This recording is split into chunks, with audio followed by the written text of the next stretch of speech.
Welcome to the Build Better Blueprint, the podcast where we discuss the foundations of real estate, entrepreneurship, and personal growth.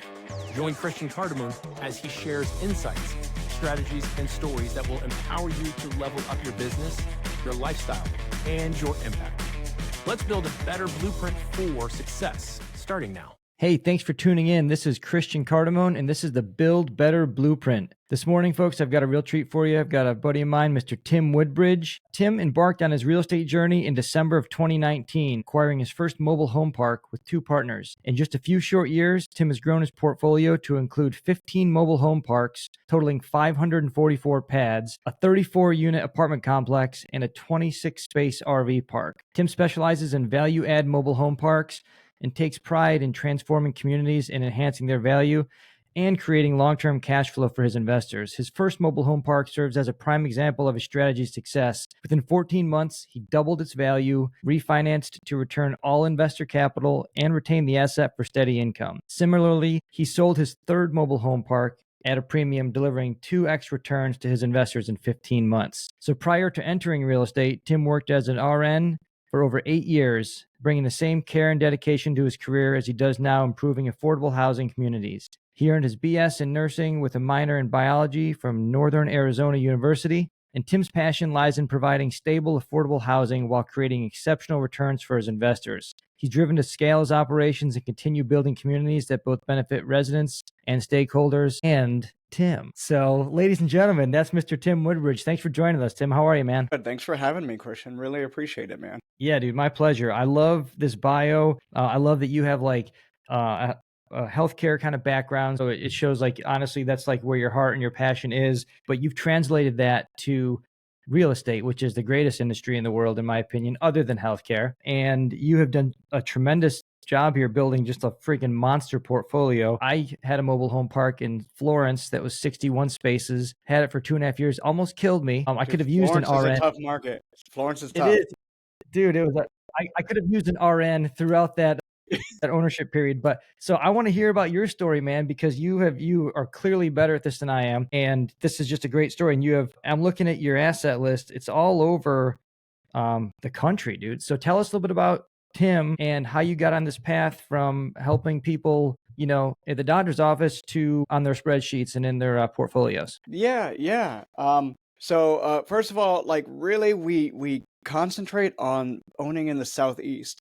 The like one weird thing is we own in Oklahoma City because someone brought us this deal. It's a great deal. We'll totally buy more in the OKC metro. But for the most part, the Carolinas, Georgia, Virginia, I'm looking to buy some more in the Southeast, more so looking to get into Alabama, Tennessee, stuff like that. I really like the Southeast, man. It's a very solid area, very solid need for affordable housing. And so like mobile home parks thrive. But yeah, about me, man. I mean, I grew up, I didn't know anything about money. I was a nurse for a while, read Rich Dad, Poor Dad, and I was like, okay, so this is how people become rich.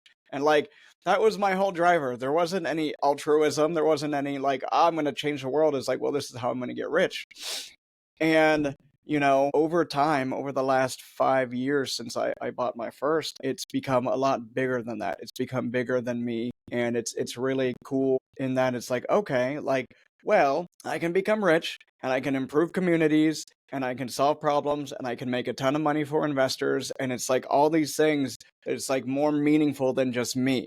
I can build this company with amazing people, the amazing people on my team, and we can all get rich together. And it's just like, at first it was all me. Now it's like, okay, my vision is so big that I want everyone that we're working with to do very, very well together in this super stable asset. And, while transforming, making things a little bit better for these mobile home parks, God knows, I'm sure if you owned a mobile home park in Florence, I'm sure you have a little experience in terms of seeing trailer parks and things that people just didn't give a damn about and they just let run into the ground. So it's like, okay, how do we serve people who don't have the means? How do we make things a little bit better for them? So it's it's a good journey, man. It is. I can hear it just and see the way you're talking about it. It definitely is something. I think if you're an investor and you see these things on paper, they're beautiful assets for the most part if they're treated well, and there's so much upside because there's so many of these that are mom and pop or poorly run or mismanaged, or the folks that really give this industry a bad rap are the ones that we need to get out of the industry, in my opinion, because when you do go into some of these parks, in my experience, man, I saw things that I never thought I would see. I didn't know people lived in certain conditions like that, mainly just not because it was a trailer park, just because they were old, physically old, deteriorated units, and they could have been apartments for all, people hear trailer parks and they kind of have this stigma, but we did a lot of work in ours, man, and it brought me a lot of I felt really good. Our model was to get rid of some of these homes and give them to the tenants, obviously, because there's that way to get them off of the capital expenditure list that way. But there's also the pride of ownership. When you give someone this asset, they get to take it, they make it their own. They're not paying rent anymore. They're paying a lot rent, obviously, but just it creates an opportunity there. So that was kind of our model. But I second what you're saying is you can actually make an impact in this industry. I think if you buy a neighborhood and turn it around and it provides net gains financially, it is kind of like a win-win asset class. Totally. And yeah, we do a lot of rent to owns, or like we structure them lease with an option to purchase for the homes. And every once in a while I'll get some hate and being like, oh, well, it's a depreciating asset. It's like, well, you're looking at it wrong, right? So say you're paying $850 a month for a home and lot rent. And you pay that home off in 10 years, and then, your lot rent goes up a little bit, but at the end of 10 years, all of a sudden you own the home, you're only paying $600 lot rent, for example. And so your money goes down, or your cost goes down. Which, I mean, $250 a month is a substantial amount of money for a lot of people. Shoot, it's a substantial amount of money for me, like saving 250 here, 250 there, like that, it's a lot.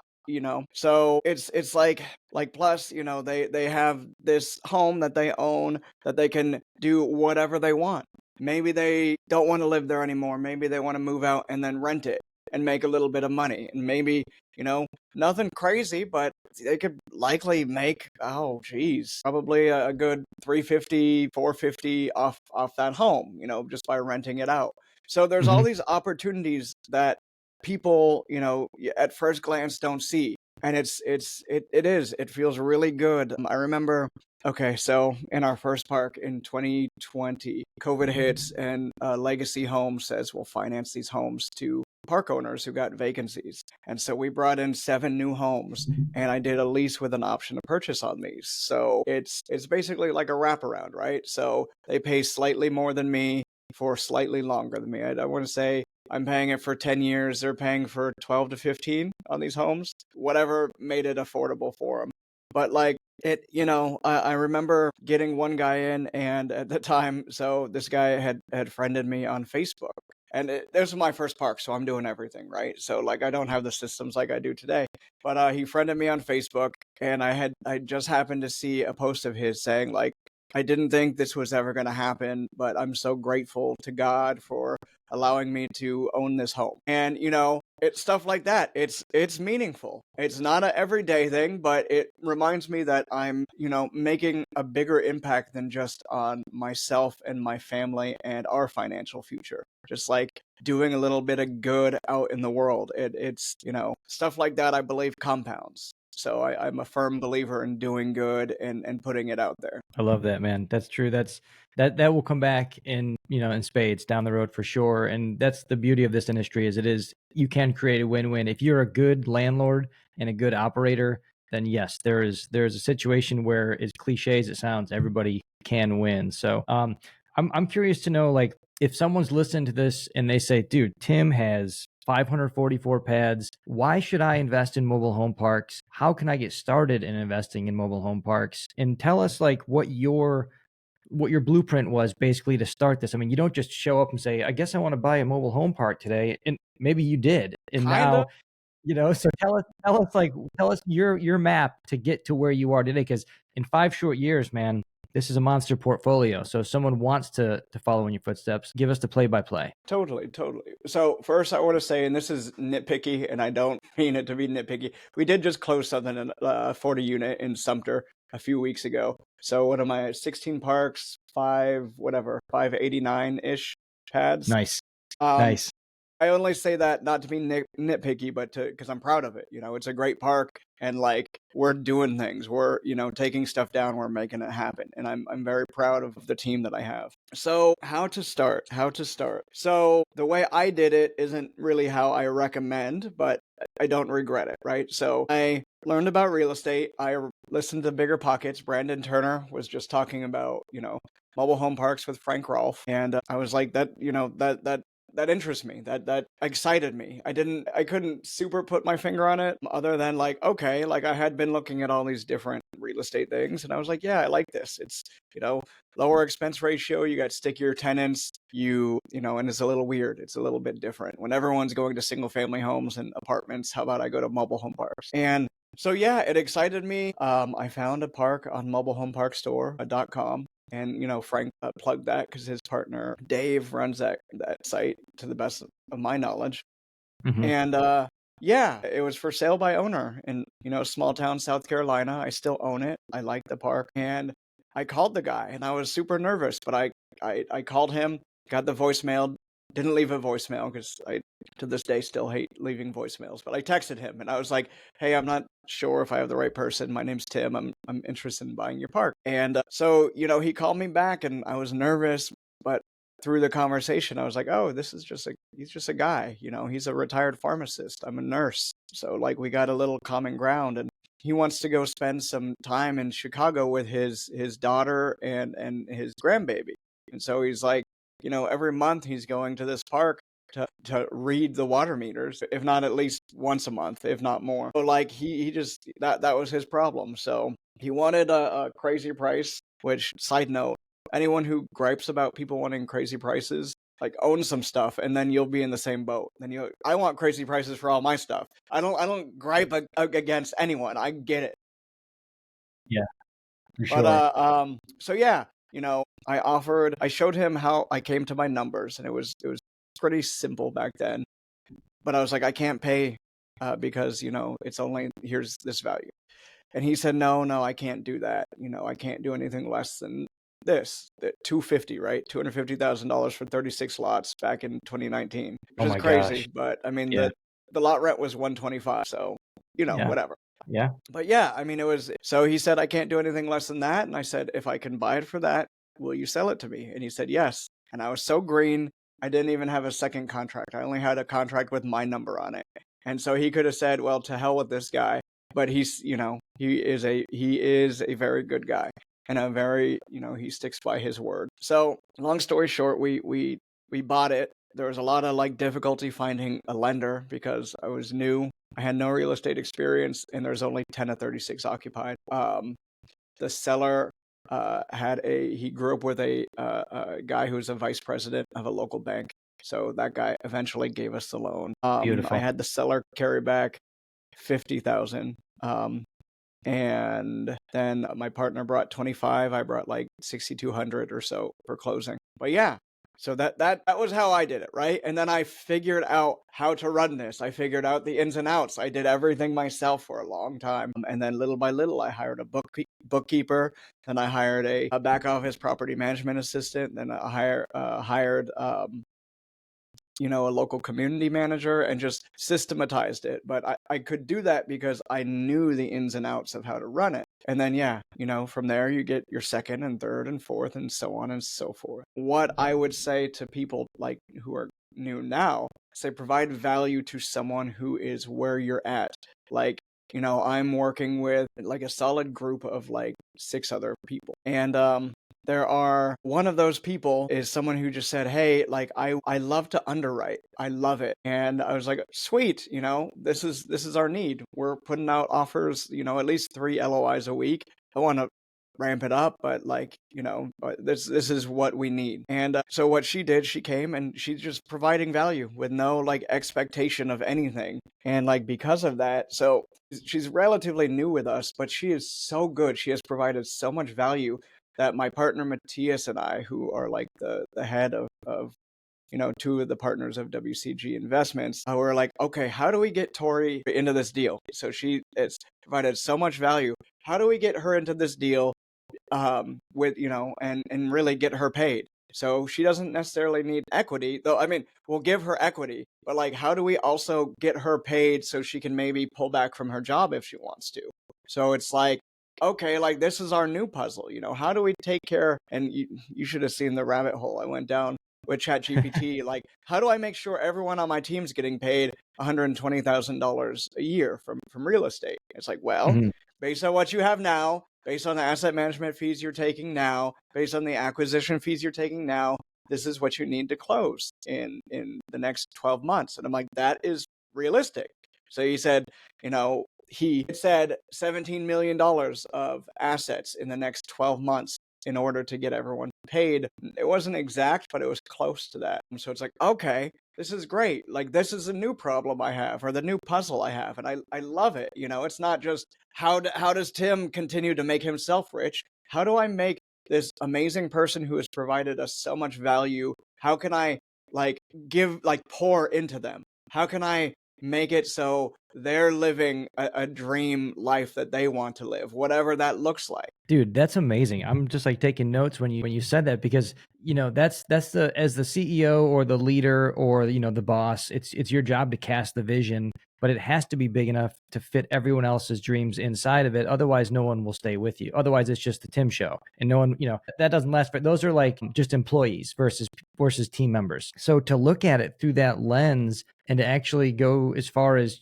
creating like a plan to do that is like, what I wish more people did that. I think that's how you build culture. That's how you build a team that wants to stay with you and support you. When it's not like, dude, how many more units can we get? Because Tim needs to get like a fancy car or a bigger house. It's like, no, how do we take care of everybody? Because when the tide comes in, all the ships rise, So that's a really cool, like strategic MO that you have for your company. Has it always been like that? Or is this just something that you're like, holy shit, I've got to do this? Bro, super new, super new. So like the whole leaning into a visionary thing, I think, I'm in Action Academy, and like the more I hang out around Brian Lubin and I'm in his like, atmosphere or whatever, the more like stuff like that it rubs off on me. So like it wasn't there. I'm not someone who plans a whole ton, and historically I just do the thing, and I figure out how that happens. So it's like with Tori, she's doing a ton of underwriting for us, and I'm like, I don't know what it's going to look like, but I know the direction we want to go. I know, the end goal is to have a portfolio that supports everyone very well and everyone's really excited. So it's, definitely has evolved over the last year or so to be like, okay, like now that I have Matthias, who is a rock star operator and underwriter, and like so smart, he's so good at details. Now that I have him really taking over that, now that allows me to have the freedom to do what I'm best at, which is casting that vision and like letting my brain be a little bit bored, which when my brain's bored is like, well, how do we do this? How can I make it so everyone's winning? I like what Dan Martell says about like, everyone on my team is a rock star. Like there's nothing, like they could be going and working for any amazing company. So how do I keep them here? And it's just like, okay, like these are the things that I need to be thinking of. I don't need to think as much. I mean, I still kind of lead acquisitions, and I'm going and developing the like marketing side to like bring in investors, right? So like I'm doing that, but the bigger thing is I'm allowed to cast a vision of like, okay, well, how do we create something where everyone is excited to be working with us, everyone's excited to do what they do, we have a great company culture, and everyone is thriving, like if our VAs say that, right? So if our VAs aren't thriving, then I'm not happy. If my team members, if my partners aren't thriving, then I'm not happy. Like now I get to be kind of a shepherd in that I'm like, this is amazing. These are the puzzles I'd love to have. I'll whatever to buying more, because I mean, not whatever. I want to buy all the mobile home parks. Don't get me wrong. But like it's almost like a secondary thing. Why do I want to buy all the mobile home parks? So we can take care of everyone. Because like the more mobile home parks, the more it's spitting out, like the more money is being spit out, the more everyone can get paid well. Yeah, it's like dude, that's the caretaker in you, like shining through. Like you're just basically like a nurse, just like a financial nurse at this point, or like a life nurse. Like you're just using like mobile home parks as the tool is to administer the medicine. That's all. That's all you're doing. Like I think that's so cool. So you mentioned Action Academy. That's a great group. I like Brian a lot. I follow his content. He's a really smart guy. Knows what he's doing, and has built a huge platform. And done a lot of great things. It seems like I saw online you went down to his retreat there, and I think in the DR. How Mhm. important is mentorship and coaching been for you? And when did you realize that you needed to have people around you to help you kind of continue on this trajectory? What was that like? So it took a lot of time, right? So I did buy that first park and I figured out how to do it. And I have friends and whatnot who I could bounce ideas off of. Um, but it was, probably a couple years into owning my first park that I joined the Deal Room. So it's a couple guys from a town over. I'm in Charleston, they're in Somerville, South Carolina.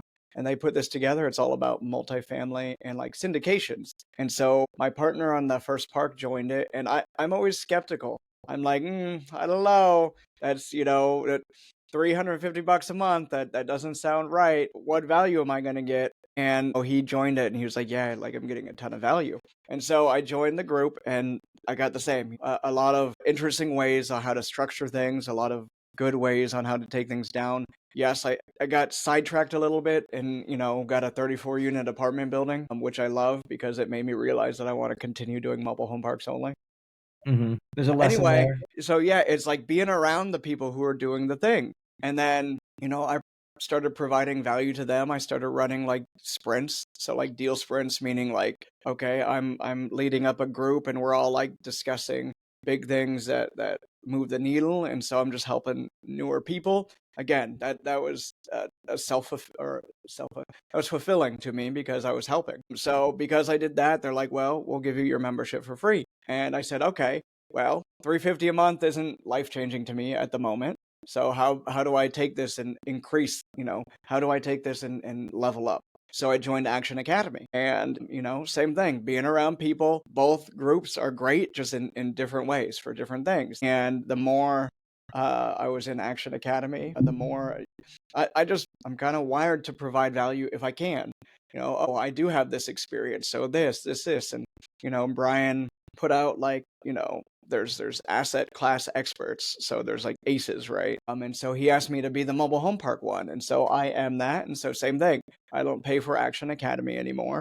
And, ships us out to, really cool locations. And I bring my wife Jen too. And it's amazing just knowing all these really high performers and getting to know them in person. But yeah, so like I don't pay for that anymore. So what did I do? I finally got to join GoBundance, which I was eyeing for years. I was just never at the place to be able to do it. So I applied and joined, and like I'm over the moon. So, putting the time and effort and money into things like to level yourself up. Oh my gosh, I would tell myself like, 5 years ago, like do that today. Do that first.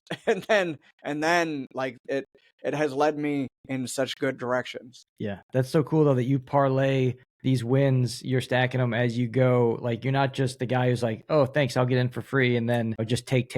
You get in, you provide value.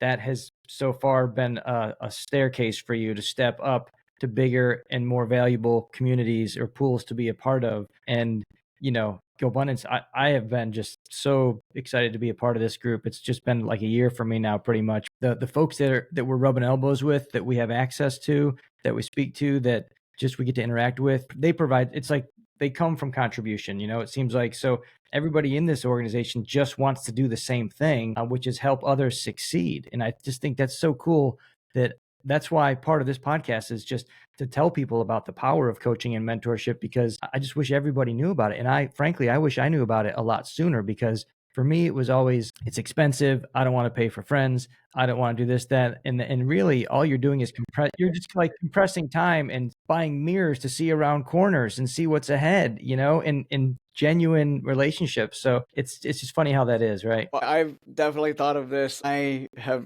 come to the realization that all of my best friendships I pay for. And it's funny to say, but it's so true. It's, I'm paying to be in groups of people who are at the same level because the people outside of these, while everyone is worthwhile, everyone has value, I'm not on the same level anymore. And like, I'm not, you know, negating anything of the people, like the other friends that I have, but it's just like, well, we're kind of on different levels now, and we've kind of grown in different directions, and there's nothing wrong with that. It's just a part of life, but it's true, man. It's so true. And then, like, other than that, so like I joined Jason Drees coaching as well, which Oh is yeah. Yeah. helping me with like mindset and thinking bigger. So yeah, it's crazy how much hesitation I had for coaching and how much it has really helped to rocket me. Yeah, it's one of those things, dude. It's like, I guess better late than never, though. But like everybody Yeah, who's successful has a coach. Like LeBron has a coach.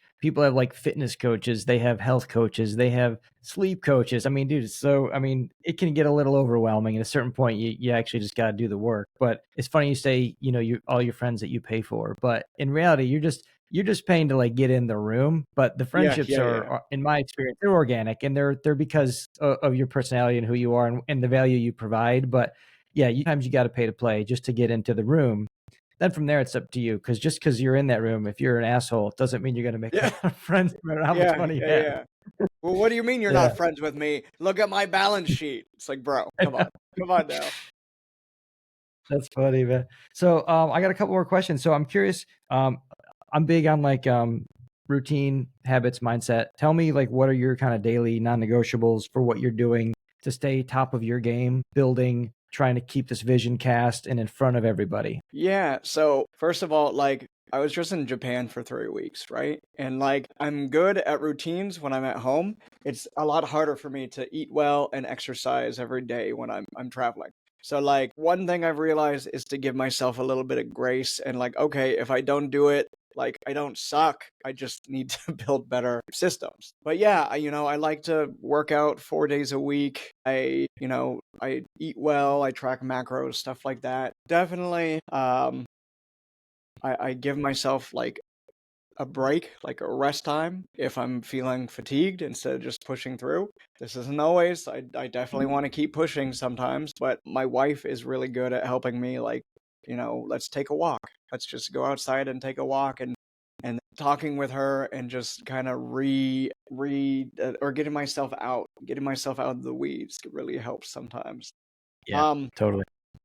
Other than that, definitely shout out to Brian Lubin for helping to like drill into my head that I need KPIs. So my weekly KPIs are like social media post every day because that's my marketing rabbit hole, right? It's like how do we market this company and build the brand so we're so good that people can't ignore us, right? Steve Martin. And so it's like, okay, so social media posting every day, 7 times a week. And so Instagram, Facebook, and LinkedIn. My other KPIs, minimum three LOIs a week, whether it's new or revised. And then the third one, it used to be like make sure that deals that we have under contract are getting closed. But my team is so good that I don't have to do that anymore. They like, oh my gosh, that's okay. I hate due diligence, right? I'm not even gonna lie about that. I know how important it is. Don't y'all don't tell me like how dare you hate this? It's so important. I know it's important.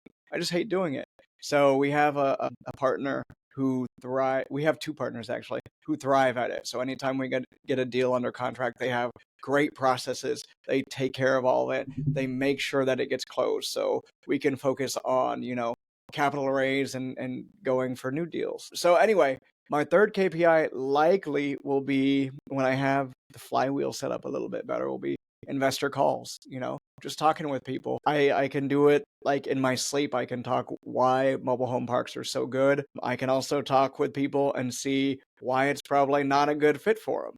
Sometimes I talk to people and they're like, yeah, like I want to buy a business. I got $100,000, but like I also want to diversify. So like I'll put $50,000 into your deal. And it's like, bro, trust me on this. Like, I don't know about buying businesses, but I've been around enough hold on to your $100,000 until you get that business and it's really going and spitting out money, then invest. So like, Yeah. not everyone's the right fit for us, and like, not saying anything against anyone. That's I hope they buy a business. I hope they make a ton of money, and in the future, I hope we work together because this person I'm thinking of was a great person. It just wasn't the right time. So the more calls I can have that help investors who are like, oh, I don't want any volatility. I want to make good returns. I want to save a ton on taxes. Okay, yeah, let's talk. This might be a good fit for you. And then, same, I want to talk to all the people who are getting FOMO and tell them like, oh, trust me, like hold on to your cash right now. It's you're not liquid enough. And that's a blessing for me to be able to see today and be like, I don't need to take everyone's money. I need to help more people. And the more help I give to people, the more blessings and good things come to me. That's what I've Yeah. realized. Yeah, that's the truth. And it's great to hear you say that though, because there's a lot of operators out there that are kind of contrary to that, and they'll just take anyone's money. And if someone is like, usually in my experience, the folks that are trying to put into some of these funds or syndications, like if it's 50,000, chances are they probably can't afford it. It's got to be the person who's willing to write 100 or 250 and not bug you again for it, let you do your thing. The folks that are calling every day for updates and on these 2 to 5 year projects, it's like they probably should. I don't think you should be. Diversification is always great, but you don't need to diversify till you hit like a certain point where you have like enough wealth to actually diversify. Otherwise, you're just spreading out, and it's tough to build momentum and gain like a critical mass of a bunch of little teeny things. You got to focus on generating income, building wealth to a certain point. Once you've hit that point, then I think you can start diversifying it amongst different asset classes. It's cool to hear you say that because there's unscrupulous folks out there who just want to just have more in their capital stack, and that's how people get hurt, and that's how it gives the industry a bad rap. So you mentioned that one of your KPIs is getting out at least 3 letters of intent per week. Tell us like right now what you're building, your focus. I heard you say earlier you want everyone on your team to be making 6 figures, 3 LOIs a week. You've got to get to 17 million. Tell us your path to get there in the next 12, 24, 36 months, kind of what you're looking at. Yeah. So, and I always refine this a little bit with ChatGPT, and the more I use ChatGPT, the more I'm like, oh my gosh, this tool is amazing. So 3 is we found that for every 11 to 12 LOIs, we get something under contract. So it's like, okay, if I do 3 a week, then I'm probably getting something under contract every month. It's not like sometimes it's nothing for a month or two, and then it's a ton of things, so it's not as a linear path, but that's, looking back, those are our numbers. So it's really like, okay, well, let's not go for any deals that are less than $2.5 million because it's the same amount of work and it is, we don't get paid nearly as much. So, okay, let's focus on that and let's focus more on our buy box. My strategy of doing it, I mean, I only go on market, There's so many people who are like, oh, those are where deals go to die. It's like, no, you're just not clever enough to make the deal good. Good way to look at it. That's interesting. You don't hear that all the time. Yeah.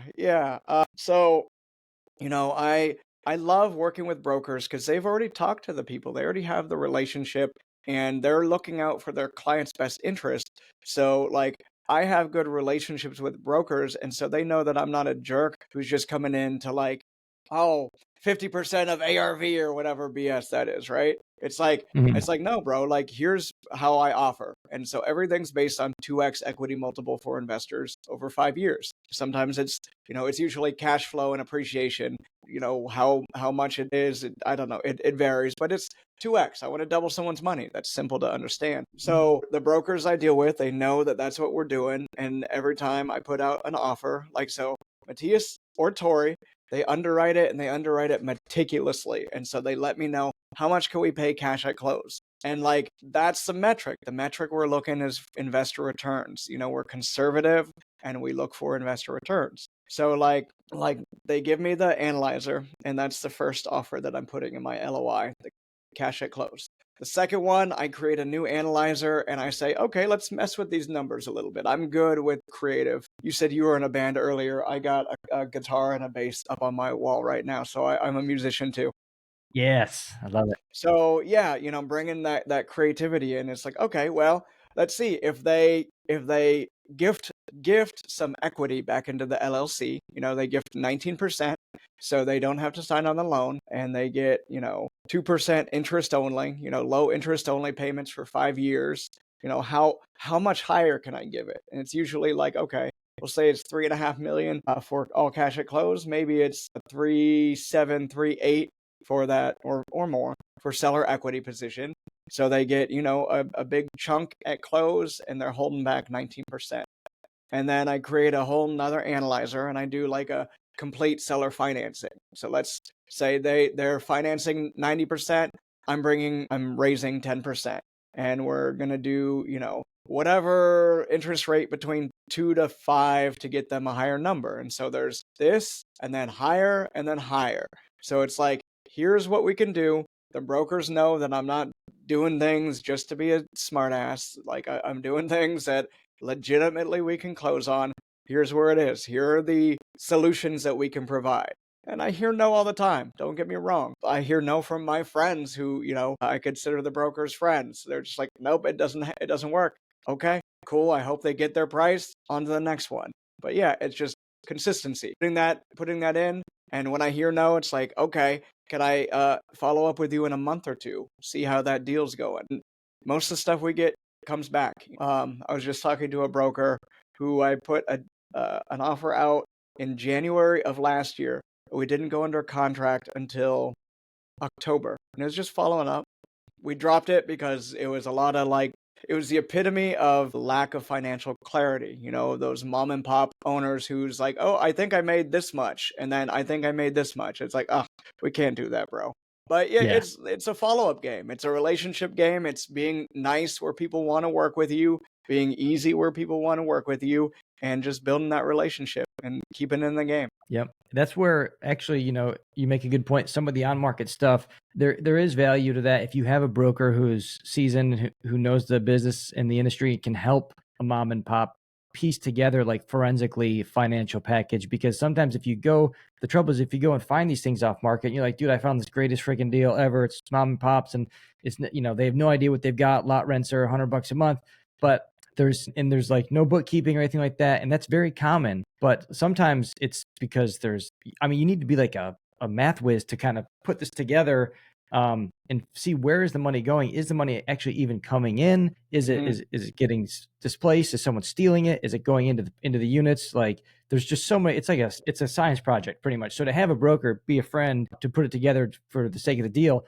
it's better to have two people working together versus you out there like Inspector Gadget, trying to figure it out. So yeah, I think that's cool. That's a big game changer for me. Like when I started, I saw what everyone was doing, and it's like, oh, you gotta go up against the brokers, and it's like a battle and like all this drama. What works for me is working with brokers and working with sellers. Like, trust me, I promise I want to get every seller the price that they want. But in order to do that, I have to get my investors a minimum 2x equity multiple. So like, numbers are numbers, and I can always show my math in that, like, let's work on this problem together. The problem is they want to sell, the broker wants to get paid, and I want to buy. That's the problem. Why don't we all work on the same side of the table and figure this out together? You want to see where my numbers are? Here's my analyzer. Maybe we're wrong. I don't know. We're not perfect. Maybe, have the broker look at it. Have the seller look at it. Like, maybe the seller will be like, well, it doesn't cost anything for management. And it's like, well, it would cost us for management. And so that's our reasoning. I can defend easily any offer I make. Even if you want $100 million, I can only offer 10 million. Here's my reason. I'm not just being a jerk. Yeah, because so many people, man, just will pick, like, there's a list price that's been, a lot of times it can be an arbitrary number that a broker has pulled out of his ass, or, based on some metric. Obviously, in some world, you have to be based in reality for purposes of appraisal and stuff like that. But then a buyer can come in, and no matter where that first number starts, there's certain buyers that are going to start here, no matter what. Yeah.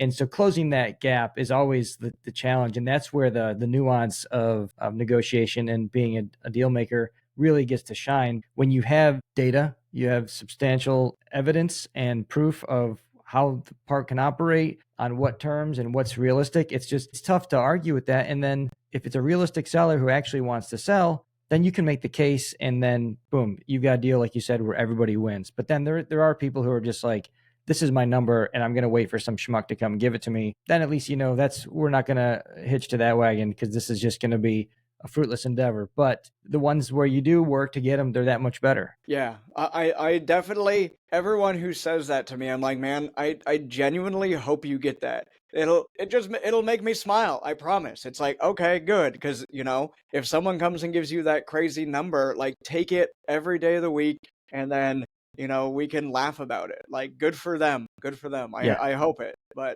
Yeah. those are the ones who I just keep talking to 2 months, 4 months, 6 months down the road, and be like, okay, do you guys want to like keep having the conversation? Give me some updated numbers. Like, help me help you, give you a better price. Yeah. So working with people and having, a sense of humor and like a smile about things really helps me, not take things so seriously, because I promise there are so many deals. When the one goes away, which many, many will, there's another one right around the corner. That's the truth, man. That's the truth. So tell us, like right now, who are you listening to or reading for mindset, strategy, inspiration right now? You mentioned Brian. I heard you say Dan Martell, Brandon Turner. Who do you like to keep up with and pay attention to right now? Yeah, definitely Brandon Turner. I was just in his small group mastermind in Tahoe. There's like 30 people, and I finally met him. And, I met Frank Rolfe last year at a mobile home park convention in Nashville. So I'm like, look at this. It's coming full circle. I'm doing it. Frank is a trip, man. I met him in Chicago a while back at his mobile home boot camp. Yeah. He's a trip, dude. Oh my God, I love it. Yeah, bro. Yeah, it's so cool. It's so cool being around, high level people. So besides them, I mean, I'm listening to a lot of podcasts about like this day in AI and like AI for marketing and stuff like that. So like really doing all I can to be on kind of the cutting edge of like, how can this help us be better? And like, it's not like, how can I help this make it so I'm hoodwinking people into giving us money? It's like, no. Like, let's talk about my avatar. Let's talk about, high earning professionals and or business owners. Like, what are their current worries? And how do we assuage those? How do we, do better? And it's not like, oh, okay, well, they're worried about this. Well, let's just say that we're doing it. It's like, no, let's legitimately do this. Like, how does this work for our business? How can our business be better and more well suited to take care of people who have fear of market or fear of all sorts of things? And, how can we best serve our investors? And so it's just really helping me get better. And, listening to the AI stuff and how other people are doing things really, really helps me. Yeah, you got to pay attention to that stuff, man. People who have been where you want to go, you have to listen to them. And then AI, you have to be paying attention to that, just because if you're not, then you're asleep at the wheel. So where's, one of my last questions here is, what's kind of your current pulse of the market in the Southeast in your mobile home park asset class? Where do you see the market going? It's volatile right now. Give me your insight real quick. It's not volatile. So it's volatile for a lot of people. And like, I mean, who knows? Who knows what's going to happen? Tariffs and blah, blah, blah, all that craziness. Our parks are really stable in that people continue paying rent because we're the most affordable in town. I'm probably not going to be doing heavy infill projects until I have a little bit more certainty, because, I mean, I bought 7 homes in 2020 for $35,000 a piece. In 2022, the same exact home cost me $52,000. And that's pre whatever, right? I mean, it was COVID craziness, sure, but there's no tariff craziness. So I don't know. I don't deal with I don't know as well. I say, okay, what's the fundamentals? Is there a home here? How much can we fix it up if it needs to be fixed up? Like, let's be even more conservative so we are, being the stewards of people's money. I like sleeping well, and being conservative and making a deal work, like that helps me sleep well. But yeah, I mean, so, I want to buy all the mobile home parks in the Southeast. I see affordable, attainable, whatever you want to call it, housing just getting stronger and stronger. And, they're not making any more of these mobile home parks. So there's a fixed supply, slightly dwindling supply, and ever increasing demand. So I see a ton of opportunity for us. And then besides that, I've paid attention, I see more and more bigger players coming in, more private equity groups who I would imagine for a while is like, I don't want to be a part of that shitty trailer park. And then they're like, well, multifamily is not giving us those returns anymore. And, with interest rates and money, it seems always is looking for ways to make more money. And so there's more and more private equity groups looking at like the A-class stuff. And then, when they realize that if they put money into the B-class stuff, they're not going to the sky's not going to fall. And then the same with the C-class stuff. And, they're really great, stable returns. So I see more and more private equity coming in over the next 5 years or so, 5 to 10 years. So that just puts us in a better position. It just really positions us really well to have control over assets that are in very, very high demand. And I think me and my team and all of our investors are going to make a killing. Yeah. Well, you've got the good mindset, you've got the good approach, and you guys are the kind of operators that people probably want to rent from and will continue to rent from, because if you create a community and a place to live and it's the most affordable option, that's the best case scenario in the markets that you're in. So I agree, man. I see a lot of private equity going into this space. It's crazy. The only thing that I don't like about that is the amount of money that they will pay for these assets, because they have such a longer view of, so they can pay on a horizon that you or I won't live to see the end of. And so they're, we were looking at a park in Miami 2-3 years ago, and it sold at like a 3.5 cap. And it's what is that? There's not a world where that makes sense. But some of these equity firms, they have so much money, then they have to get it into the market. So they can, it's a safe place. It's not going anywhere. It's not going backwards like with inflation. So it's just, at least let's park it here.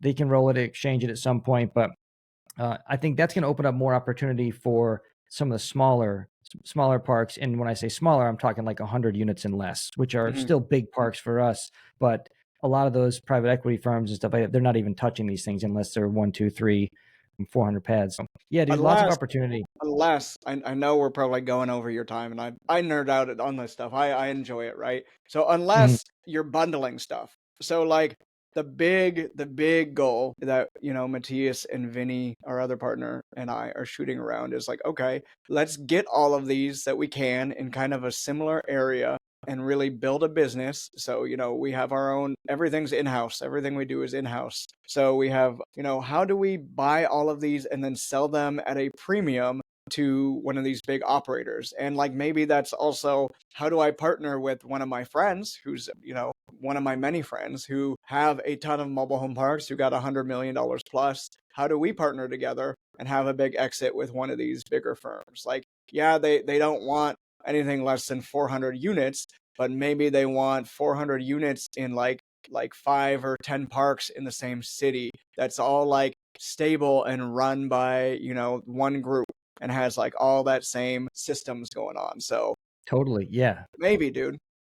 Yeah, no, I agree with that 100%. That's I think is the next like interactive endeavor, because in a lot of these bigger parks where this PE money is going, it's weird too. You never think that like weather plays that much of a factor in where you buy real estate, but it does in the Rust Belt and Midwest, where tornadoes can wipe out an entire village, neighborhood, or park. Like these, that's a way to diversify within the same asset class, is to buy a rolled up portfolio of 10 parks, all within 10 or 20 miles of each other. It's almost like sometimes can be a safer bet. There's a little diversity. They can play on lot rents with each other, or they can command a whole market versus just buying in one neighborhood, jacking up all the lot rents. Then all the other parks around there get the benefit of that, because then they'll start to infill those before the other guys who just raised their rents. It's a crazy game, dude. It's really cool though. And I'm with you. I can kind of nerd out on it because I like it a lot. And there's a lot of opportunity there. So I think you're definitely, barking up the right tree. Sounds like you're doing a lot of great things, man. And I'm excited to continue to watch you build this empire, man. Thanks, man. Thank you so much. It's been a really great talk today. Yeah. Well, tell us where we can find you, where we can support you, and pay attention to what you're doing. And if folks want to set up a call with you to possibly invest in your fund, tell us where we can find you. So y'all can find me on Instagram, tim.woodbridge, Facebook, tim.woodbridge.54. I want to say I'm working on branding, right? So like, this is stuff I've had for years and years and years. I'm working on getting it better. The best place to see our group is at wcginvestments.com. and you can, schedule a call with one of us and discuss stuff, throw your email in and see the deals we're working on. But yeah, I mean, we're open books, if you have any questions, we're here to help. And yeah, I nerd out on this asset. I didn't know I would. I didn't go into this thinking I'd be so nerdy about it as I am today, but it's funny how things evolve over time. Yeah. Well, that's the kind of person that you want to do business with is a nerd, because they're going to be a good steward of your money, take care of it. That's awesome, man. Well, listen, I really appreciated your time this morning. Great to catch up. We need to meet in person. We're closer than I knew, which is awesome. So definitely make some time to get together. Folks, thanks for tuning in. This is Christian Cardamone with the nurse of the mobile home park, Tim Woodbridge, and we'll see you next time. Thanks again. Thank you. That's it, folks. That's our show. Thanks as always for listening. If you enjoyed today's discussion, please leave us a 5-star rating and subscribe to our channel so you are up to date with the latest episodes. Feel free to share with your friends and keep up the great work. You are on the right path. See you at the top.